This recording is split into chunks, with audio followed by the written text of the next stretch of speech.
January 31st, 2023. An American icon died. One Boeing 747 rolled out of the Everett factory and lifted into the sky for the last time. No salute from Airbus, no press conference. Just a quiet handover to a cargo company called Atlas Air. And with that flight, 54 years of American aviation history ended. Now, here's the part nobody talks about. Boeing didn't lose the 747 to Airbus. Boeing didn't lose it to anyone in Asia. Boeing killed the 747 itself, on purpose, with a strategy so confident that engineers inside the company were quietly betting against it. At the peak, this factory built 70 jumbos a year. By the end, half a plane a month. That isn't a slow decline. That's a self-inflicted wound. And the strangest part is how proud Boeing was while doing it. How does an American icon kill itself without anyone shouting stop? To answer that, you have to go back to 1965. Boeing had just lost a giant military contract called CXHLS, a heavy lift transport competition. Lockheed won. The plane they built became the C-5 Galaxy. Boeing went home with nothing, except a sketch in a drawer. That sketch had something strange at the front. A flight deck lifted up and over a swing-open cargo nose so freight could roll straight in. A military idea, abandoned. And then the phone rang. Juan Trippe, the legendary CEO of Pan Am, walked into Boeing's office and ordered 25 aircraft for $525 million. In today's money, about $5 billion. Boeing didn't have the plane. They didn't have the factory. They barely had the cash. They said yes anyway. Look at the hump on top of a 747. Most people think it's a styling choice. It isn't. It's a leftover from a lost military contract. Boeing took the C-5 cockpit layout, dropped it onto the new airliner, and the bulge became permanent. The most recognizable silhouette in commercial aviation started life as a Pentagon rejection.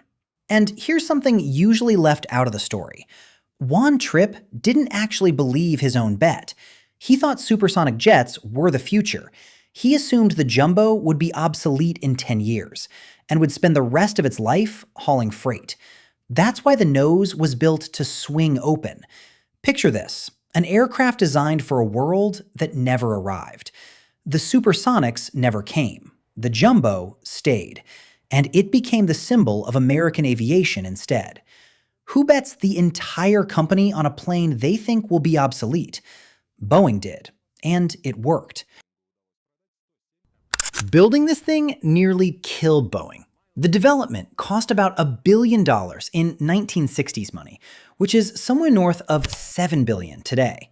That's more than the entire net worth of the company. Bankers privately gave Boeing a 50-50 chance of surviving. The engineers who pulled it off were nicknamed the Incredibles because they delivered in 28 months instead of the standard 42. But then came the engines. The new Pratt Whitney JT9D had a problem nobody saw coming. Under takeoff stress, the engine casing deformed into an oval. The blades scraped the housing. Imagine spending years building the largest passenger plane ever made, and the engines don't work. So Boeing did something almost unbelievable. They parked 30 finished 747s outside the factory with concrete blocks bolted where the engines should be. 30 perfect aircraft sitting on cinder blocks like junk cars in a driveway. How do you sell the future when the engines won't even spin? Think about that image for a second. By the 1990s, all of that pain had paid off. The 747 was the queen of the skies. In 1990 alone, Airlines ordered 122 new jumbos. Boeing was delivering 70 a year. The 747-400 sold for around $180 million apiece. British Airways flew 57. Japan Airlines bought 108 across the decades. More than half of every passenger crossing the Atlantic was riding inside one. And in 1990, two specially modified jumbos entered service as the new Air Force One.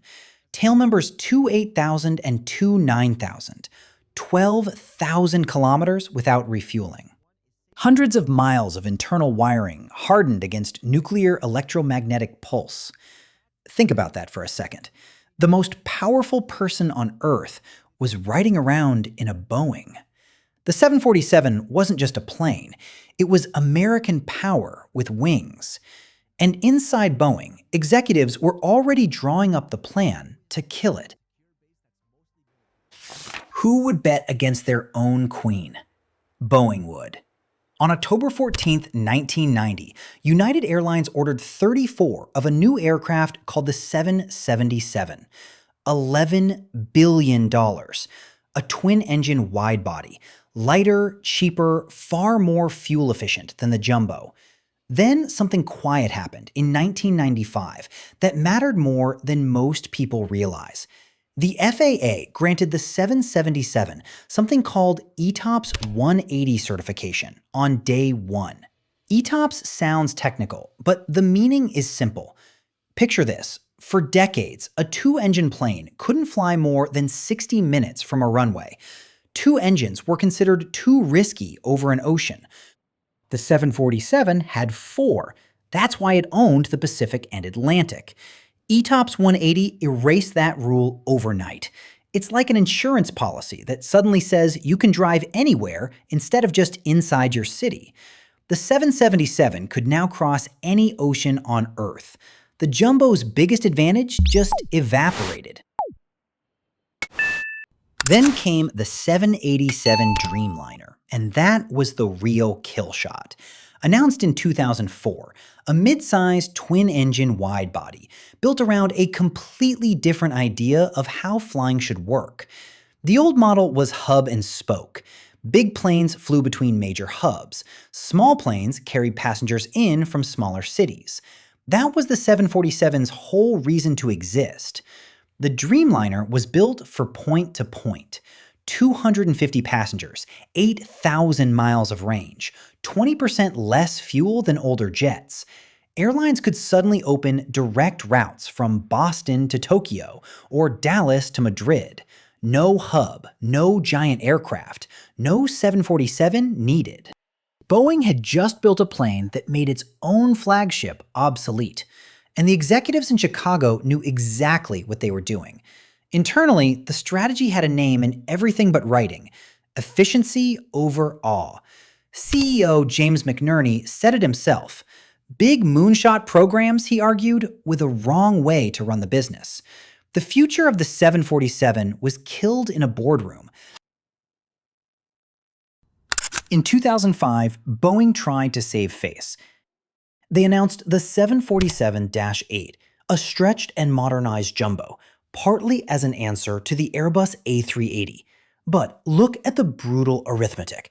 Boeing took total orders of 155 747-8s across its entire production run.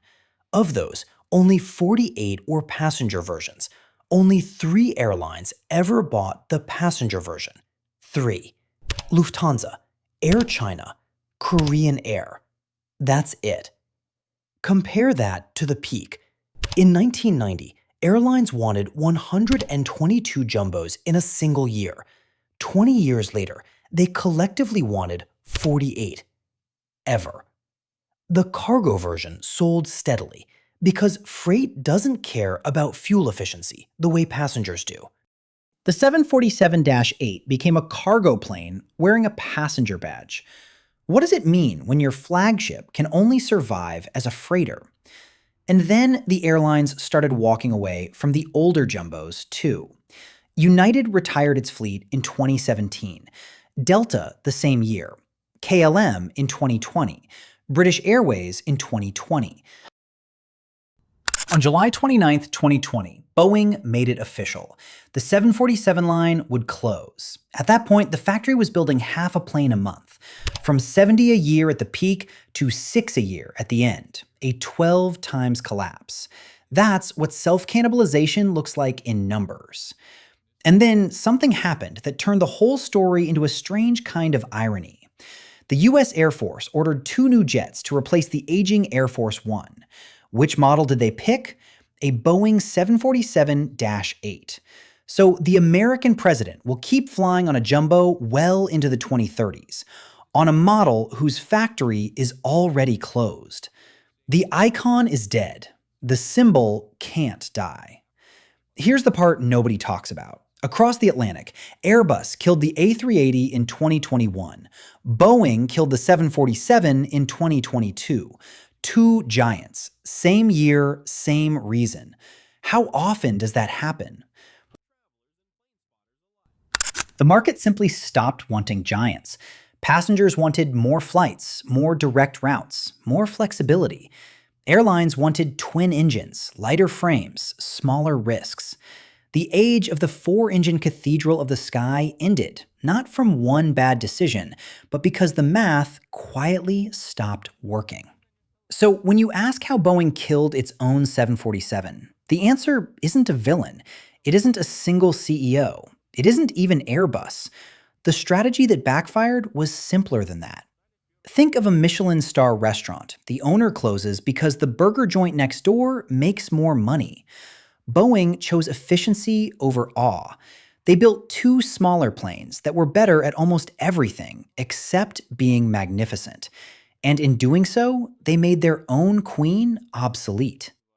54 years, 1,574 aircraft, one factory floor, now silent. The jumbo didn't die because it failed. It died because it succeeded too well.